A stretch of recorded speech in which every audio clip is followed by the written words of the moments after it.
విధానాన్ని ఆంధ్ర రాష్ట్ర ప్రజలకు చెప్పదలుచుకున్నాం. ఎందుకు మడతపడుతుంది నారా చంద్రబాబు నాయుడు గారి నాలుక అంటే ఇది మొదటిసారా లేకపోతే గతంలో కూడా ఇలాగే జరిగిందా అని మనం పరిశీలిస్తే అమ్మ బాబోయ్ బాబు గారని అమ్మ బాబు గారు అని ప్రజలు ముక్కు మీద వేలేసుకుంటున్నారు. వారు ప్రధానంగా 50 రోజులు పరిపాలించిన తదుపరి అసెంబ్లీ సాక్షిగా ఆన్ రికార్డ్ వారిచ్చిన హామీలు చూస్తే ఆయనకు భయం వేస్తున్నట్టుగా ఒక ఎక్స్ప్రెషన్ ఇచ్చారు. ఎన్నికలకు ముందు వారు ఇస్తున్న హామీలు అమలుపరచలేరని అవి అమలుకు సాధ్యం కావని వైఎస్ఆర్ కాంగ్రెస్ పార్టీ మాలాంటి వాళ్ళందరూ చెప్తున్నప్పుడు మీలాంటి పాత్రికేయ మిత్రులు వారిని అడిగారు, వైఎస్ఆర్ అమలుకు సాధ్యం కావంటున్నారండి, మీరు ఎలా దీన్ని అమలుపరచగలుగుతారని నారా చంద్రబాబు నాయుడు గారిని పాత్రికేయ మిత్రులు వైఎస్ఆర్ కాంగ్రెస్ పార్టీ తరఫున అడిగినప్పుడు నాకు సుదీర్ఘమైన రాజకీయ అనుభవం ఉంది, నేను చేసి చూపిస్తాను, సంపదను ఎలా సృష్టించాలో నాకు అపారమైన అనుభవం ఉంది కాబట్టి నేను ఇచ్చిన హామీలన్నిటినీ అమలు పరుస్తానని అన్నారు.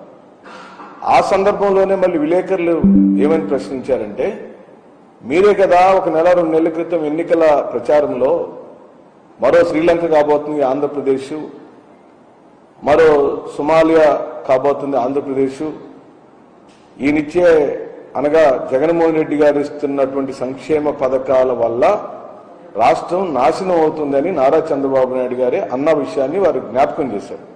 మీరే అన్నారు కదా సంక్షేమ పథకాలని వృధా అని, సంక్షేమ పథకాలు ఏవి అవసరం లేదని, మళ్ళీ మీరే ఇప్పుడు సూపర్ 6 పేరుతో ఈ పథకాలన్నీ మీరు అనౌన్స్ చేశారు, ఇవి సాధ్యం కావని వైఎస్ఆర్ పార్టీ వాళ్ళు అంటున్నారు. అన్నప్పుడు నేను చేసి చూపిస్తానని ఇన్ని సంవత్సరాల అనుభవం ఉన్న చంద్రబాబు నాయుడు గారు ఈ రాష్ట్రానికి మాటిచ్చారు.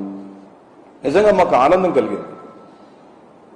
చంద్రబాబు నాయుడు గారు సూపర్ 6 అంతా అమలు పరిస్తే చూడాలని మేము మనస్ఫూర్తిగా కోరుకున్నాం. 50 రోజుల పాటు ఎదురు చూసాం. ఇప్పటికే ఇసుక పాలసీని ఏ విధంగా కప్పదాటు వ్యవహారంతో చేశారో మనం చూసాం. మద్యం పాలసీని ఏ విధంగా చేస్తున్నారో చూసాం.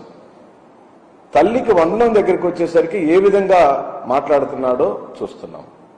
ఆ రోజు తల్లికి వందనం అమ్మఒడికి కాపీ రాష్ట్ర ప్రజలకు కాదు దేశ ప్రజలకు అందరికీ తెలిసిన సత్యమే. జగన్మోహన్ రెడ్డి గారు అమ్మఒడి పథకాన్ని ప్రతి అమ్మకు 15,000 రూపాయలు ఇస్తానని హామీ ఇచ్చి అమలు పరిస్తే దానికి బదులుగా పోటీగా నేను తల్లికి వందనం ఇస్తాను, ఆయన ఒక తల్లికి ఇచ్చాడు, నేను అలా కాదు ఇంట్లో ఉన్న ప్రతి పిల్లవాడికి చదువుకునే ప్రతి పిల్లవాడికి నేను 15,000 రూపాయలు ఇస్తాను అని ఎన్నికల ప్రచారంలో పెద్ద ఎత్తున వాళ్ళు ప్రచారం చేశారు. దాన్ని అమ్మలు అక్కలు నమ్మారు. చంద్రబాబు నాయుడు గారికి ఓట్లు పెరిగినాయి. అదే కాదు చాలా హామీలు ఇచ్చారు. రైతులకు ఇచ్చిన హామీల గురించి మనం మాట్లాడదాము, ఉచిత బస్సు ప్రయాణం గురించి మాట్లాడదాము, అనేకమైన హామీలు ఏవేవైతే చంద్రబాబు నాయుడు గారు సూపర్ 6 పేరుతో ఇచ్చారో వాటి గురించి మాట్లాడదాం. ముందు తల్లికి వందనం మీద ఏ విధంగా వారు దాటివేత ధోరణి అమలు పరుస్తున్నారో చూద్దాం. ఇకపోతే నిన్న ఢిల్లీలో ఒక ప్రకటన చేశారు వారు. అంటే చంద్రబాబు నాయుడు గారి యొక్క రాజకీయ ప్రయాణం మొత్తాన్ని మనం గమనిస్తే ఎన్నికల హామీలప్పుడు ఒకలాగా, ఎన్నికలకు ముందు ఓట్లు అడిగేటప్పుడు ప్రజల యొక్క ఓటుని అడిగేటప్పుడు ఒకలాగా, ఓట్లు వేయించుకొని గెలిచిన తర్వాత మరోలాగా ప్రవర్తిస్తాడు అని చెప్పడానికి ఉదాహరణకు నేను కొన్ని సంఘటనలు చెబుతాను. వారు ఈ 50 రోజుల కాలంలోనే 2 రకాలుగా ఎలా మాట్లాడాడో ఉదాహరణగా మీకు చెబుతాను. ఇది ఆన్ రికార్డే. నేనే సొంత కవిత్వాలు ఎప్పుడు వైఎస్ఆర్ కాంగ్రెస్ పార్టీ చెప్పదు, చెప్పకూడదు కూడా. ప్రజలకు మీ జవాబుదారీతనంగా 40% ఓట్లను సాధించుకున్న వైఎస్ఆర్ కాంగ్రెస్ పార్టీ 40% ఓట్లను గెయిన్ చేసిన మాకు బాధ్యత ఉంది. మేము బాధ్యతాయుతమైన ప్రతిపక్షంగా ప్రవర్తించాలి.